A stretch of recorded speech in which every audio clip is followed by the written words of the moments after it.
Imaginem a cena. Um homem poderoso olha nos olhos de uma jovem escrava e vê seu próprio reflexo olhando de volta. Os mesmos olhos verdes que ele herdou do pai, os mesmos que via no espelho todas as manhãs. Naquele momento terrível, o coronel Antônio Ferreira da Silva percebeu que pode ter cometido o crime mais hediondo que um pai pode cometer. Vocês conseguem imaginar o desespero de descobrir que venderam a própria filha? Que durante anos trataram os próprios filhos como animais? Que a pessoa que mais confiavam na vida estava destruindo sua família há décadas por puro ciúme? Nos próximos minutos, vou revelar como uma descoberta de segundos destruiu 20 anos de mentiras, expôs segredos familiares que fizeram um homem poderoso desabar de joelhos e mostrou como o sistema escravista brasileiro era ainda mais cruel do que imaginamos. Mas antes de mergulharmos nesta história, que vai mexer profundamente com suas emoções, quero pedir algo importante.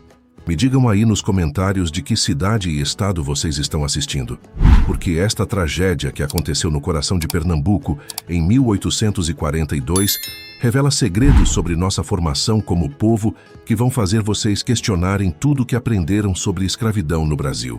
Hoje vocês vão descobrir como uma sinhá usou 3 escravas para espalhar mentiras durante anos, como um velho escravo guardou segredos que podiam custar sua vida e por que a descoberta da verdade foi mais devastadora que qualquer chicotada.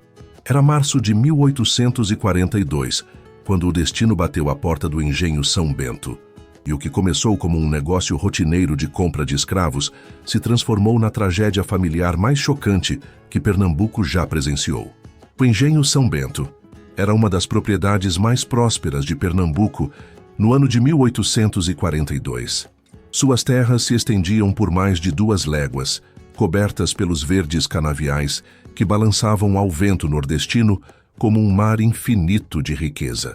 A Casa Grande, construída no alto de uma colina, dominava toda a paisagem com suas paredes caiadas e telhas vermelhas que brilhavam sob o sol forte, observando tudo como os olhos de um gigante adormecido.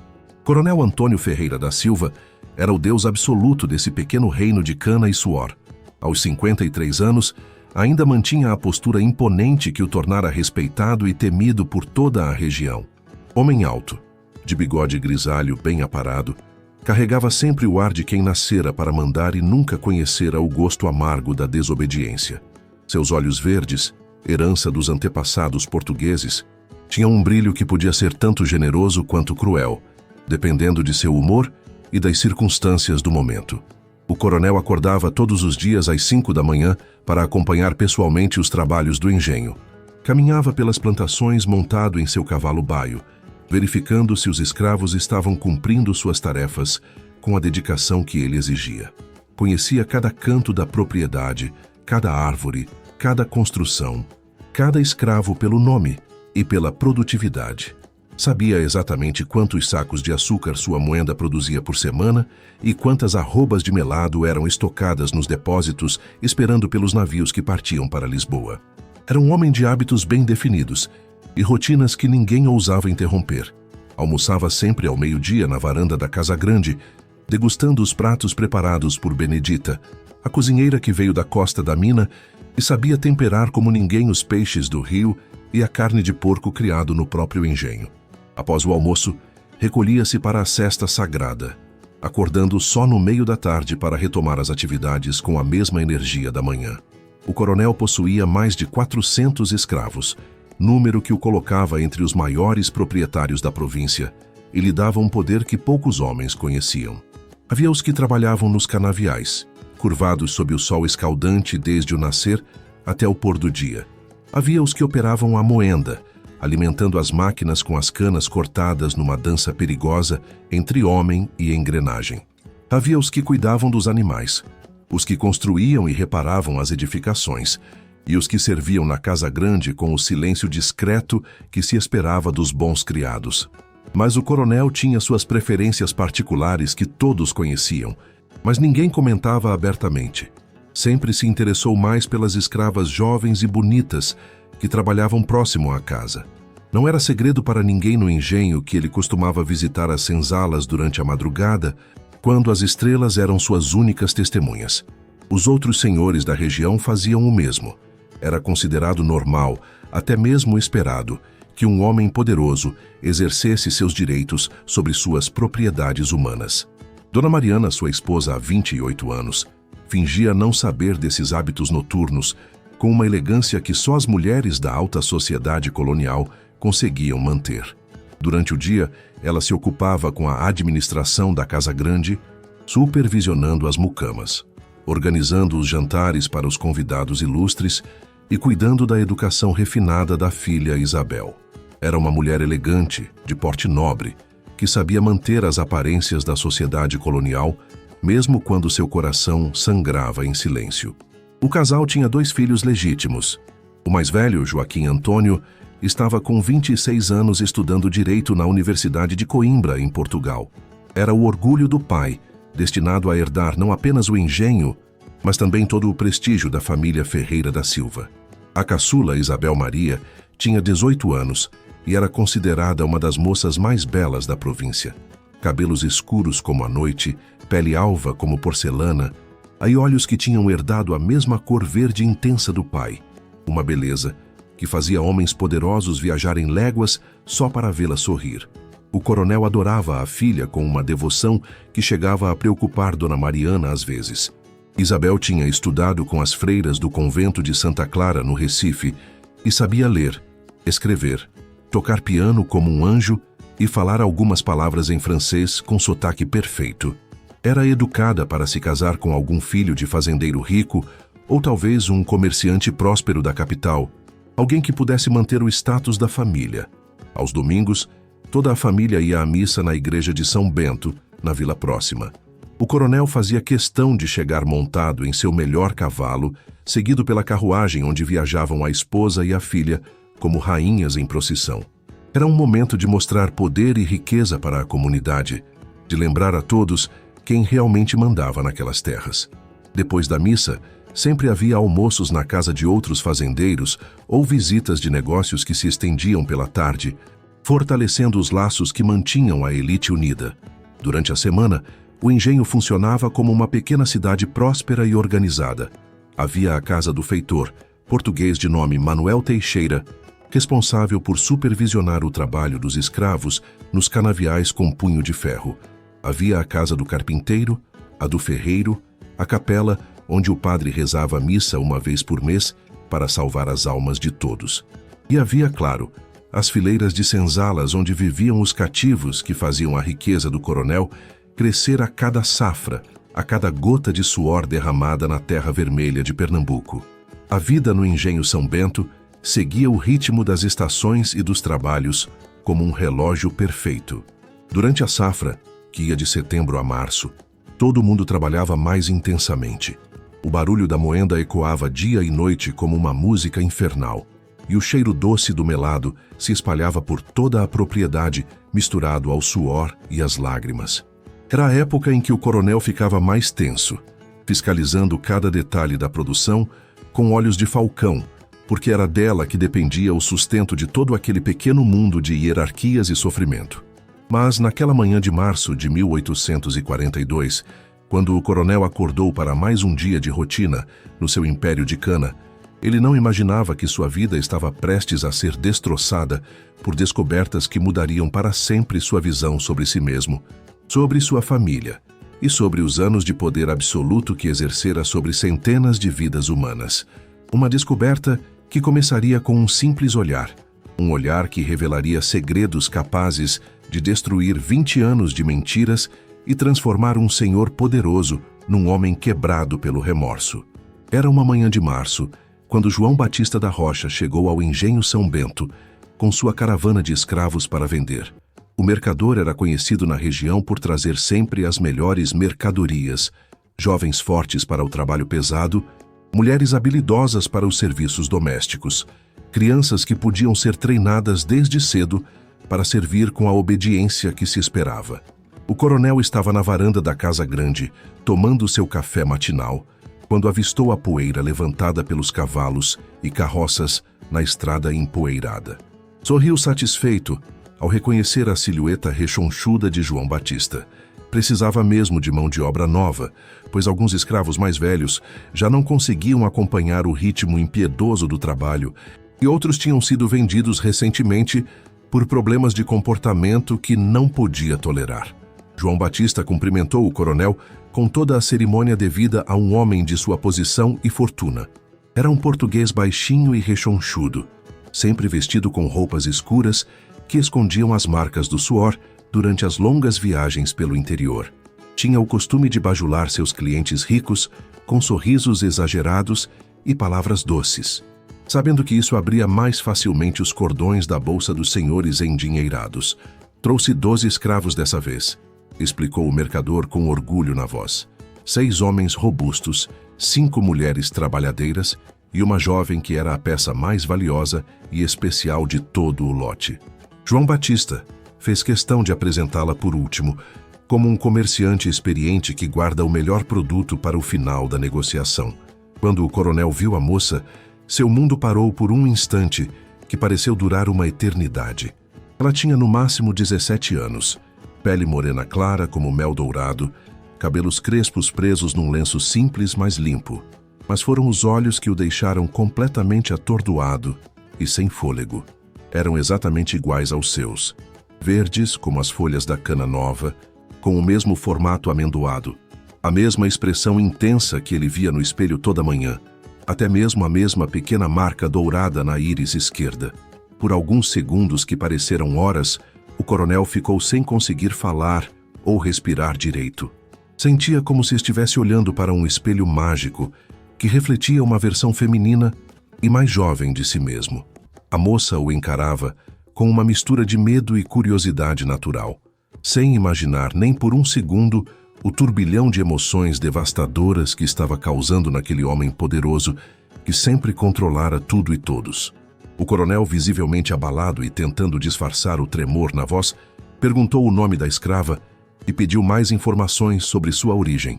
João Batista, percebendo imediatamente o interesse intenso do coronel e farejando um bom negócio, respondeu prontamente que ela se chamava Maria e que foi adquirida de uma propriedade distante, de um fazendeiro que estava com dívidas pesadas e precisava de dinheiro urgente para quitar, e que o nome de sua mãe, que morrera há 2 anos, era Esperança.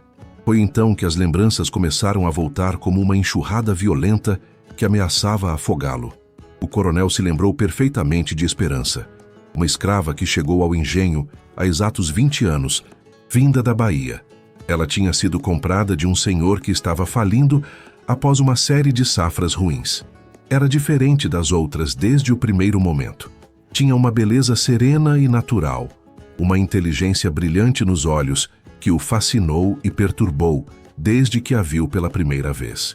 Esperança não era apenas bonita como tantas outras que passaram pelo engenho. Era doce, sem ser submissa, carinhosa sem ser falsa. Sabia cuidar das pessoas como ninguém que ele já conhecera. Quando alguém adoecia na senzala, era ela quem preparava os chás medicinais com ervas que parecia conhecer por instinto. Quando as crianças choravam de noite assombradas por pesadelos, era ela quem as acalmava com cantigas baixinhas em línguas que ele não entendia, mas que soavam como orações. E quando o coronel visitava seus aposentos na madrugada, ela o recebia com uma ternura genuína que ele nunca tinha encontrado em nenhuma outra mulher. Diferente dos outros relacionamentos casuais e puramente físicos que o coronel mantinha com suas escravas, o que ele sentia por Esperança foi se transformando lentamente em algo muito mais profundo e perigoso. Ele começou a procurá-la não apenas por desejo físico, mas pela paz inexplicável que encontrava em sua companhia. Conversava com ela sobre os problemas do engenho, sobre as preocupações com os filhos que estudavam longe, sobre as dificuldades crescentes do casamento que se tornara uma formalidade fria. Por quase 1 ano abençoado, o coronel viveu os momentos mais felizes e plenos que já experimentara com qualquer mulher em toda a sua vida. Esperança trazia uma serenidade para sua existência que ele jamais imaginara ser possível encontrar.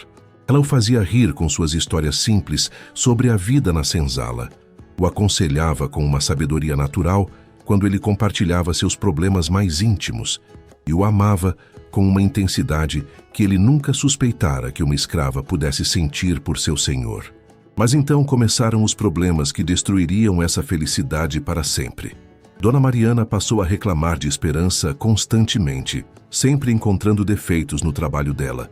Dizia que ela estava ficando preguiçosa, desobediente, que as outras escravas estavam comentando sobre seu comportamento duvidoso e suspeito. Pior ainda, começou a insinuar que Esperança estava se envolvendo secretamente com outros homens na senzala.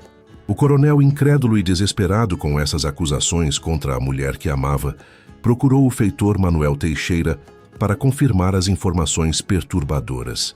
Para seu desespero crescente, o feitor confirmou que tinha ouvido conversas suspeitas sobre Esperança, que os escravos andavam comentando sobre encontros dela com diferentes homens durante a madrugada. Os capatazes também foram questionados com urgência e relataram histórias detalhadas que pareciam cada vez mais comprometedoras e devastadoras.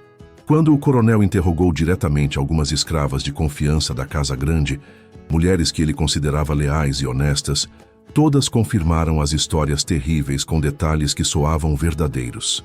Diziam que Esperança andava se encontrando com diferentes homens, que sua conduta estava causando problemas sérios e ciúmes perigosos na senzala. Cada depoimento era uma punhalada no coração do coronel.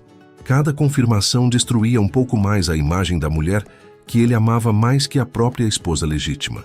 O ciúme começou a consumi-lo como um fogo que cresce e devora tudo. Como ela podia fazer isso justamente com ele, que a tratava de forma tão especial e carinhosa? Como podia atrair a confiança e o carinho que ele depositara nela como nunca fizera com ninguém? A raiva foi crescendo a cada novo relato, a cada nova confirmação do que ele acreditava ser a infidelidade cruel da mulher que mais amava neste mundo. Tomado pela fúria cega e pela dor insuportável da traição, o coronel tomou a decisão que o perseguiria pelo resto da vida como um fantasma implacável.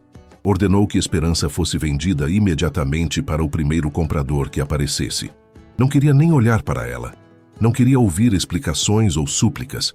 Quando a carroça partiu numa manhã cinzenta de setembro, levando embora a mulher que amava, o coronel sentia uma mistura devastadora de raiva, tristeza profunda e um vazio que jamais conseguiria preencher completamente.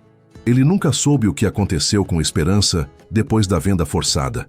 Tentou durante meses não pensar mais no assunto, mas Esperança continuou sendo a única mulher que ele realmente amou além da esposa legítima que a lei e a sociedade lhe impunham.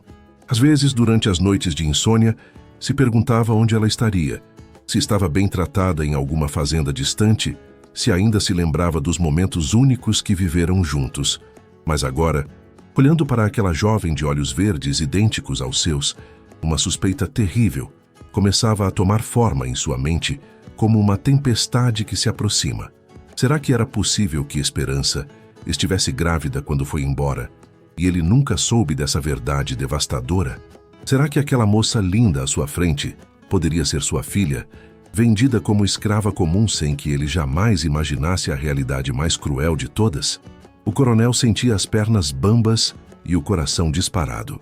Precisava descobrir a verdade, nem que isso destruísse sua paz para sempre, porque se suas suspeitas estivessem certas, ele tinha cometido o crime mais hediondo que um pai pode cometer: vender a própria filha como escrava.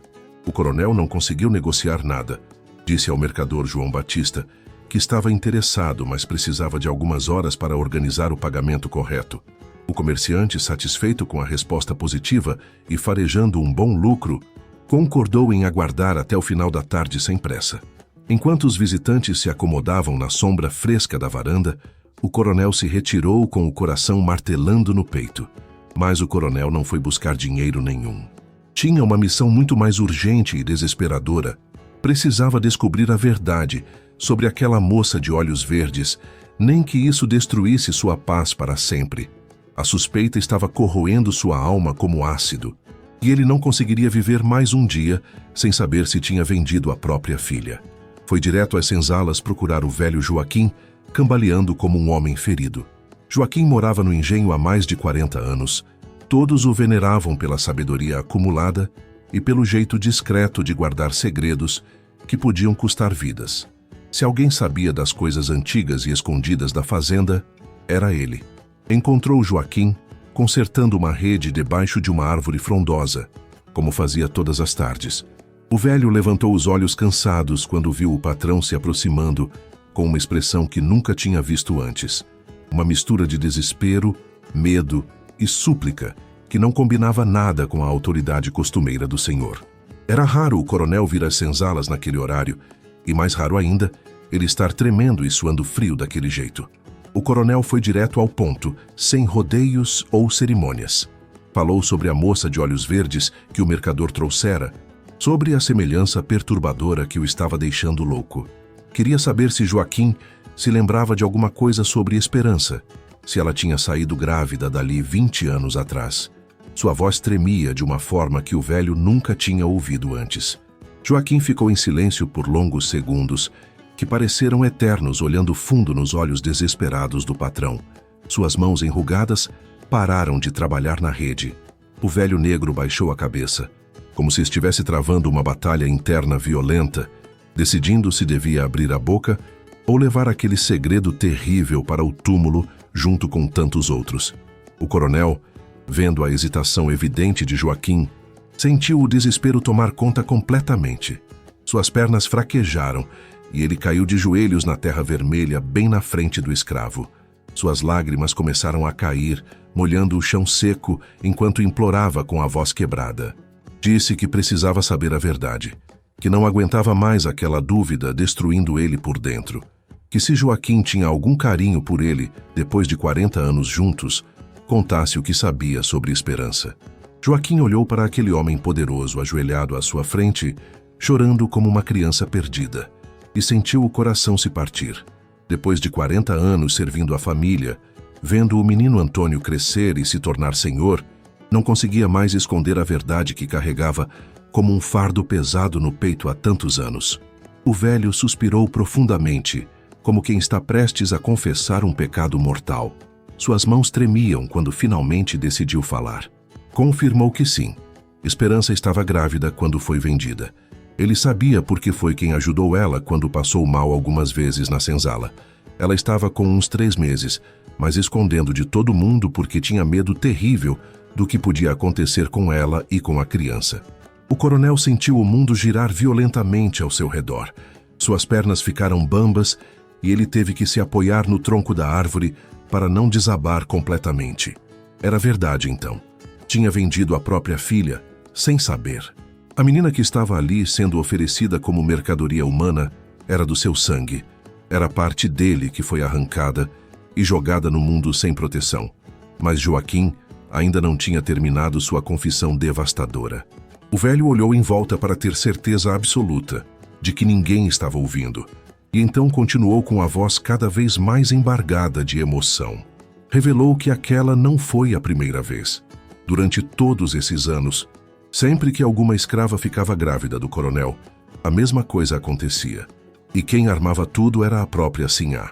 O coronel ficou gelado, como se tivesse levado um soco no estômago. Perguntou como assim a Sinhá armava aquilo tudo, sua voz saindo rouca e desesperada. Joaquim olhou mais uma vez ao redor, tremendo de medo das consequências, e começou a revelar o segredo mais terrível e bem guardado do engenho São Bento. Contou que a Sinhá tinha 3 espiãs na senzala, Rosa, Benedita e Joana. Essas mulheres contavam tudo para ela em troca de favores pequenos, tratamento melhor, comida melhor e promessa sagrada de nunca serem vendidas. Quando elas descobriam que alguma escrava estava grávida do coronel, corriam para contar à patroa antes de mais ninguém saber. O coronel sentia como se estivesse ouvindo sobre os crimes de um demônio disfarçado de esposa respeitável. Joaquim continuou explicando como funcionava o teatro diabólico da Sinhá. Primeiro, ela ameaçava a grávida e a criança de morte se contasse que estava esperando filho. Depois, as informantes começavam a espalhar mentiras cruéis sobre a moral da mulher.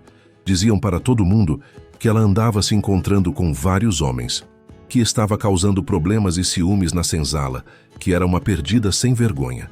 O pior era que todo mundo acreditava nessas mentiras elaboradas. O feitor, os capatazes, as outras escravas, todos ouviam as fofocas e achavam que era verdade pura. Quando o coronel ia confirmar as histórias, todo mundo repetia a mesma mentira, sem saber que estavam sendo usados pela Sinhá como peças num jogo cruel de vingança e ciúmes. Joaquim explicou que as mulheres grávidas nunca falavam nada porque estavam morrendo de medo. Sabiam que se abrissem a boca, tanto elas quanto os bebês podiam morrer de forma cruel e dolorosa. Preferiam aceitar seu destino terrível e tentar salvar os filhos de alguma forma, esperando que o coronel um dia descobrisse a verdade por conta própria. O coronel estava completamente destroçado. Com a voz quebrada de dor, fez a pergunta que mais temia. Quantos filhos ele tinha perdido assim? Quantas vezes a Sinhá tinha feito aquilo com ele ao longo dos anos? Joaquim baixou a cabeça ainda mais, como se a vergonha pesasse toneladas sobre seus ombros curvados. Revelou que eram pelo menos 5 casos que ele sabia com certeza. 3 mães que foram vendidas grávidas sem o coronel saber disso. Esperança foi uma delas, mas não a primeira nem a última. E então, com os olhos cheios de lágrimas e a voz quase sumindo de emoção, Joaquim soltou a bomba final que explodiria o que restava do mundo do coronel. Contou que nem todos os filhos do Senhor foram vendidos para longe. Havia 2 jovens trabalhando ali mesmo na senzala que eram sangue dele. Um rapaz de 20 anos chamado João e uma moça de 16 chamada Antônia. Eles eram seus filhos legítimos, crianças que o coronel tinha criado como escravos durante anos, sem saber que eram sua própria carne e sangue. O coronel desabou completamente na terra vermelha. Caiu de bruços, soluçando como nunca tinha chorado na vida adulta. Durante todos esses anos, tinha tratado os próprios filhos como animais de carga. Eles trabalhavam debaixo do sol escaldante, dormiam na senzala úmida, passavam fome quando as rações diminuíam, apanhavam quando desobedeciam. E ele, o próprio pai, nunca desconfiou de nada. Joaquim se aproximou do patrão destroçado e colocou a mão trêmula no ombro dele, num gesto de compaixão rara. Confessou que sempre quis contar a verdade. Durante todos esses anos, aquela verdade queimava sua alma como ferro em brasa, mas ele tinha um medo terrível da Sinhá. Sabia que ela era capaz de qualquer maldade para guardar seus segredos. Ela já tinha ameaçado de morte quem falasse demais sobre os assuntos privados da Casa Grande. O coronel se levantou cambaleando, apoiado no velho Joaquim, que o ajudou como se fosse uma criança ferida. Agora precisava enfrentar a mulher que tinha destruído sua vida e a vida de seus filhos, sem ele saber durante 2 décadas inteiras. Mas antes de confrontar essa víbora que dormia em sua cama há 28 anos, tinha que olhar nos olhos dos filhos que estava escravizando na própria casa. Tinha que ver com os próprios olhos a extensão completa da tragédia que sua cegueira e as mentiras diabólicas de sua esposa tinham criado durante 20 anos de horror silencioso e sofrimento desnecessário. O coronel foi direto às senzalas procurar pelos 2 filhos que Joaquim havia mencionado. Cada passo era uma tortura, sabendo que ia encontrar seu próprio sangue vivendo como escravos. Precisava ver com os próprios olhos antes de confrontar a esposa. Perguntou por João e Antônia. Joaquim apontou para um rapaz alto e forte que estava carregando sacos de milho e para uma moça que estava estendendo roupas no varal. O coronel se aproximou com o coração martelando no peito. João tinha 20 anos, era forte como um touro, e quando levantou os olhos para o patrão, o coronel viu seus próprios traços estampados no rapaz de forma gritante. O mesmo queixo quadrado, a mesma testa larga, até mesmo o jeito de franzir as sobrancelhas. Como nunca havia notado tamanha semelhança. Antônia estava com 16 anos, tinha a pele mais clara que o irmão, e quando se virou mostrou um rosto que era uma versão feminina dele mesmo.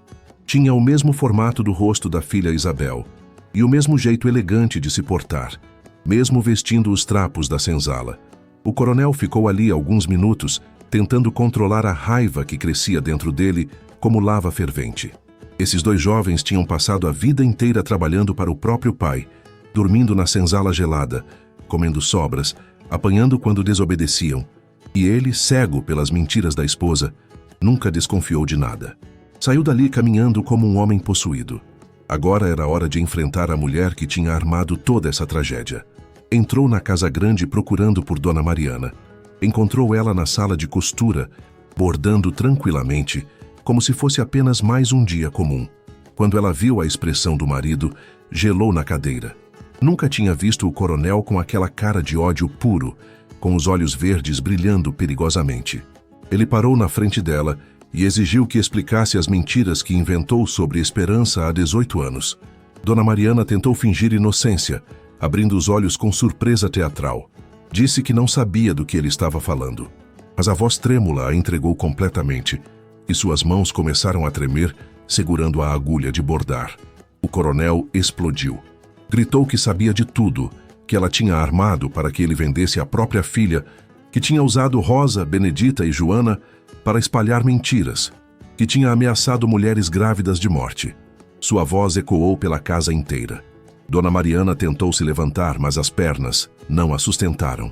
Insistiu que ele estava falando absurdos, que devia ser algum escravo ressentido, tentando causar problemas na família. Perguntou quem tinha dito aquelas coisas horríveis.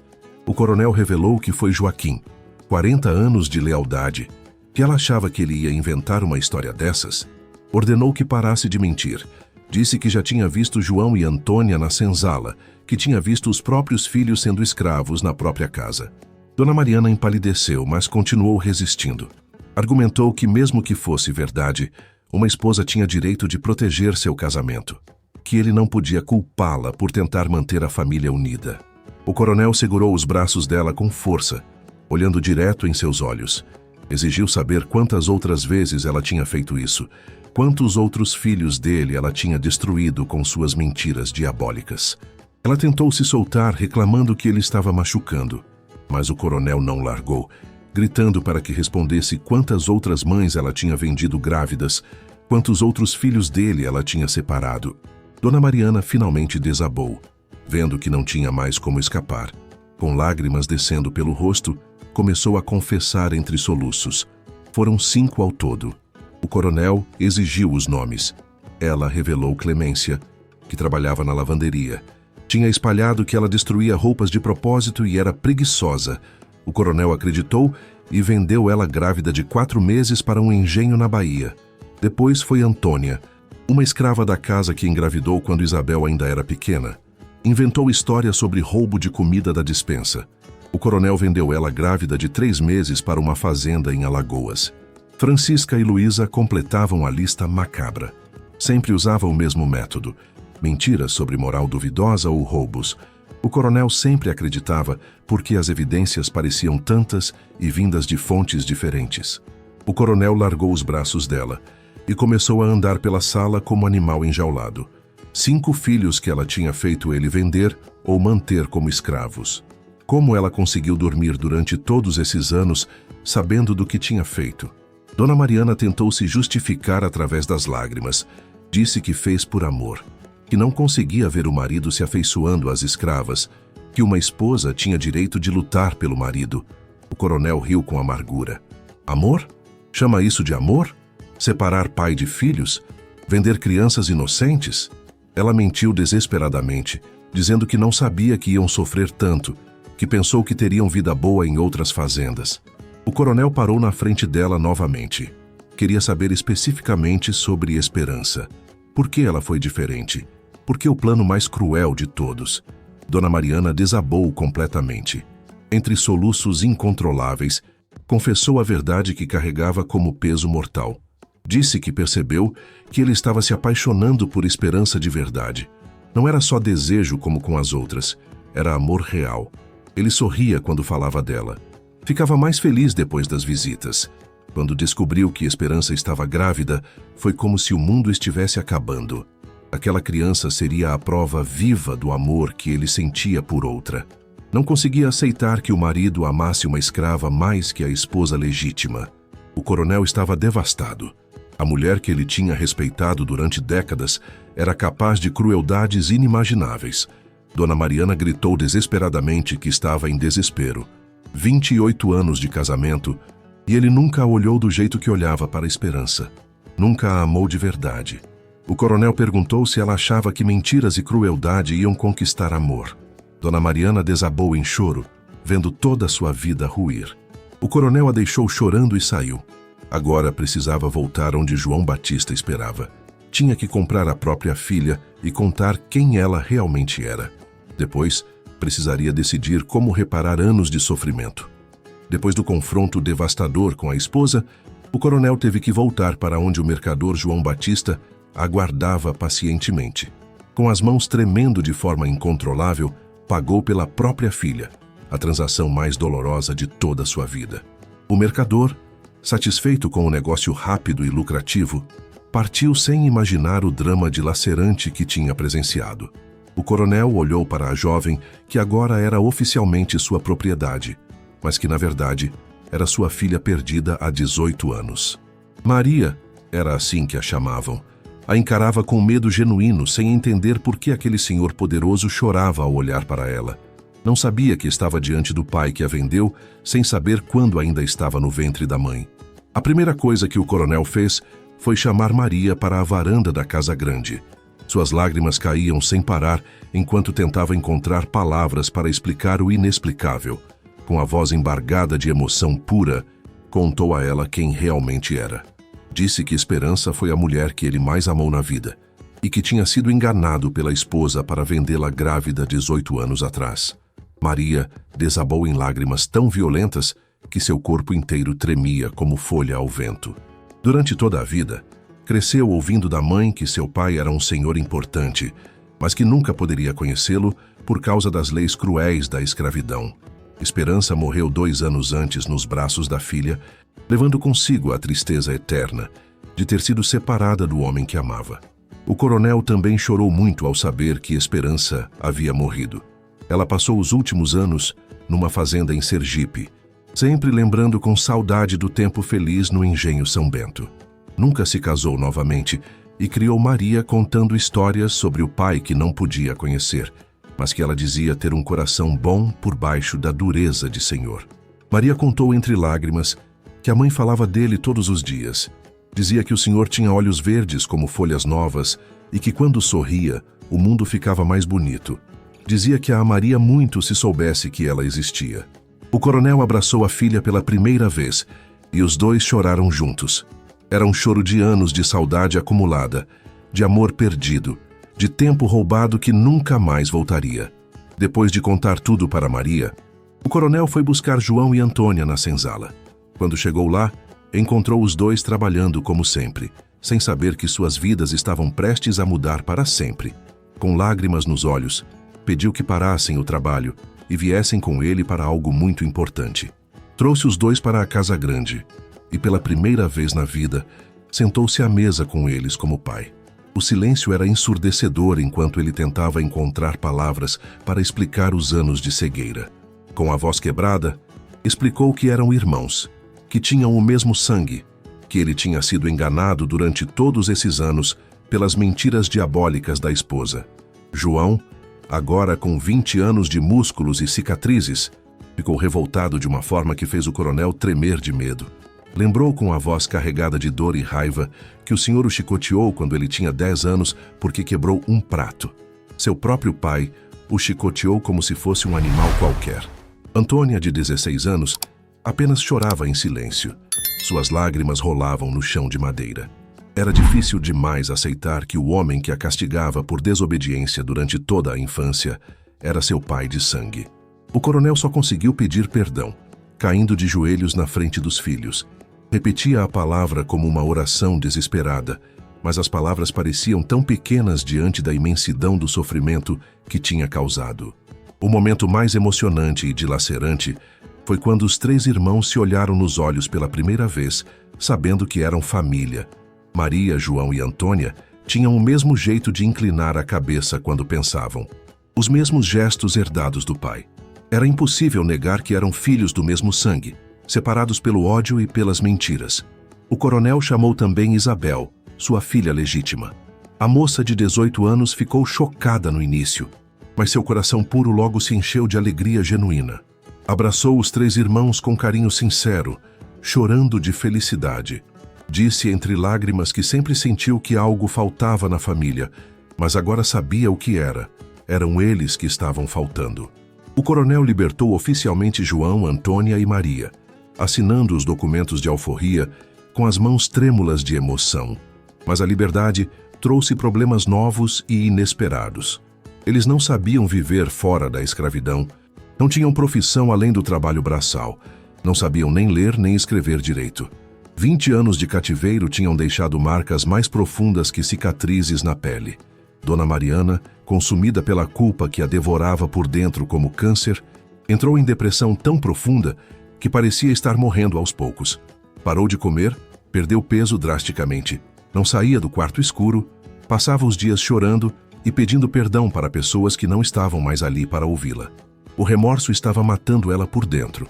O casamento estava completamente destruído, despedaçado em milhões de pedaços que nunca mais poderiam ser colados. O coronel não conseguia mais olhar para a esposa sem sentir nojo e repulsa profundos. Ela tinha destruído famílias inteiras por ciúmes, separado pais de filhos, causado sofrimento desnecessário durante décadas. O coronel tentou desesperadamente encontrar informações sobre os outros filhos perdidos. Mandou cartas urgentes para fazendas em Alagoas e na Bahia. Ofereceu dinheiro para quem trouxesse notícias, mas descobriu com o coração partido que os filhos estavam espalhados pelo Brasil sem possibilidade de localização. A culpa estava destruindo o coronel fisicamente. Ele emagrecia a cada dia, envelhecia anos em semanas, tinha pesadelos todas as noites. Durante as madrugadas de insônia, pensava nos anos que perdeu sem conhecer os filhos, no sofrimento que causou sem saber, nas oportunidades de felicidade que foram roubadas pelas mentiras da esposa. Maria, João e Antônia tentaram se adaptar à nova vida, mas as marcas da escravidão eram profundas demais para cicatrizar rapidamente. João não conseguia olhar o pai sem lembrar das surras que levou. Antônia tinha pesadelos com os tempos na senzala úmida e fria. Maria sentia falta da mãe morta todos os dias e chorava sozinha quando ninguém via. Os 3 irmãos dormiam agora em quartos da casa grande, mas acordavam de madrugada pensando que ainda estavam na senzala. Comiam na mesa de mogno, mas suas mãos tremiam segurando os talheres de prata. Vestiam roupas finas, mas se sentiam estranhos dentro delas. A liberdade era real, mas a alma ainda estava acorrentada. 6 meses depois da descoberta terrível, Dona Mariana foi encontrada morta no quarto numa manhã fria de setembro. Tinha tomado veneno durante a madrugada, escolhendo a morte ao invés de continuar vivendo com o peso esmagador da culpa. Deixou uma carta manchada de lágrimas, pedindo perdão e confessando que não conseguia mais viver, sabendo que tinha destruído tantas vidas inocentes. O coronel leu a carta final da esposa e não sentiu tristeza, apenas um vazio imenso e frio. Sentia que parte de sua vida tinha sido construída sobre mentiras e sofrimento, e os anos dourados de sua juventude foram, na verdade, anos de tragédia silenciosa. O funeral de Dona Mariana foi o evento mais estranho que Pernambuco já presenciou. Ex-escravos e senhores se misturaram no cemitério, todos chorando por motivos diferentes. Os enteados libertados choravam pela madrasta que os odiara em segredo. Os escravos antigos choravam pela patroa que conheceram, e o coronel chorava pelo desperdício de uma vida inteira. A única que realmente sentiu sua partida de forma profunda foi sua filha, que mesmo sabendo de toda a maldade da mãe, a amava profundamente. O coronel passou seus últimos 3 anos tentando desesperadamente ser um pai presente para os filhos, mas era tarde demais para muita coisa. As feridas eram profundas demais para cicatrizar completamente em tão pouco tempo. Ensinou Maria, João e Antônia a ler e escrever. Deu-lhes terras para cultivar. Tratou-os como filhos legítimos diante de toda a sociedade, enfrentando o preconceito da época. Mas os fantasmas do passado não davam trégua. João nunca conseguiu chamar o coronel de pai. Sempre foi senhor até o fim. Antônia sorria, mas seus olhos guardavam uma tristeza que nenhum carinho conseguia apagar. Maria amava o pai, mas chorava todas as noites, lembrando da mãe que morreu. O coronel morreu aos 59 anos, numa noite de dezembro, cercado pelos filhos, mas carregando para sempre o remorso devastador de ter perdido os melhores anos da paternidade. Suas últimas palavras foram um pedido para que perdoassem um pai que amou sem saber, que feriu sem querer e que sabia o amor verdadeiro não tem cor. No velório, algo extraordinário aconteceu. Todos os escravos do engenho vieram se despedir, chorando genuinamente pelo senhor que descobriu sua humanidade tarde demais. Ex-escravos libertos voltaram para prestar suas últimas homenagens. E pela primeira vez na história do Engenho São Bento, não havia diferença entre senhor e escravo diante da morte. A história do Engenho São Bento se espalhou por toda Pernambuco e depois pelo Brasil inteiro, como um aviso doloroso sobre os perigos da escravidão e das mentiras. As pessoas comentavam em voz baixa que nem mesmo o poder e a riqueza podiam proteger uma família quando ela era construída sobre o sofrimento de outros seres humanos. Maria, João, Antônia, Joaquim e Isabel herdaram o engenho, mas decidiram libertá-lo completamente da escravidão. Joaquim, que havia voltado de Coimbra, decidiu fazer carreira de advogado na corte e deixou os irmãos tomando conta de suas terras. O jovem tinha ideias abolicionistas e concordou prontamente com os planos dos irmãos. Eles juntos transformaram as senzalas em casas para trabalhadores livres, pagaram salários justos e criaram uma escola onde ex-escravos aprendiam a ler e escrever, cumprindo o último desejo do pai, que o conhecimento fosse a verdadeira libertação. Mas nas noites silenciosas de Pernambuco, quando o vento balança os canaviais como fantasmas dançando, ainda se ouve o eco das lágrimas que nenhum ouro conseguiu pagar.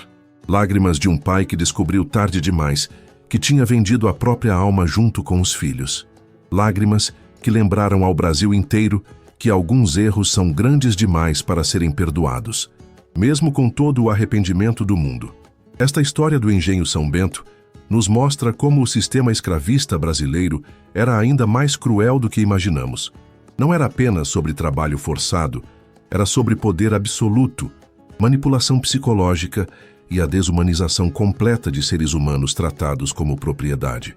O coronel Antônio Ferreira da Silva descobriu da forma mais dolorosa possível que tinha vendido a própria filha sem saber, que criou 2 filhos como escravos durante anos e que sua esposa havia armado tudo isso por ciúme e vingança.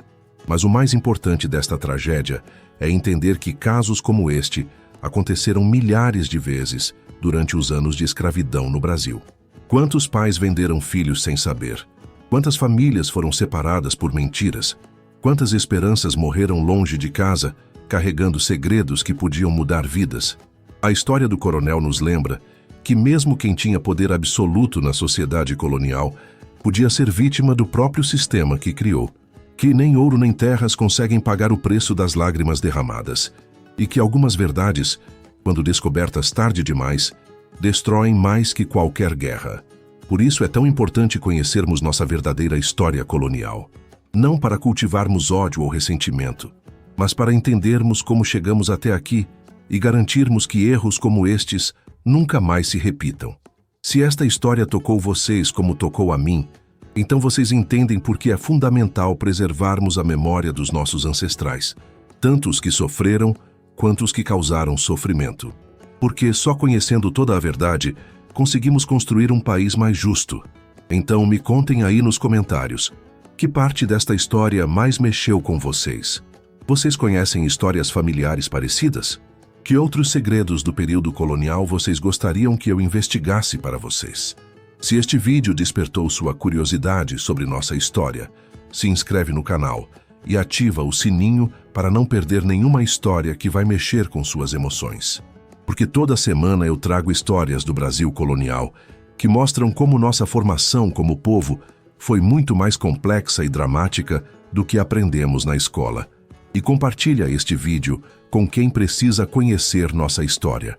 Porque quanto mais pessoas souberem dessas histórias, mais forte fica nossa consciência histórica como nação. Obrigado por assistirem até o final esta história que mexe com o coração. E lembrem-se, conhecer nossa história é a forma mais poderosa de honrarmos todos aqueles que sofreram para que chegássemos até aqui. Gratidão e até a próxima história que o tempo tentou calar.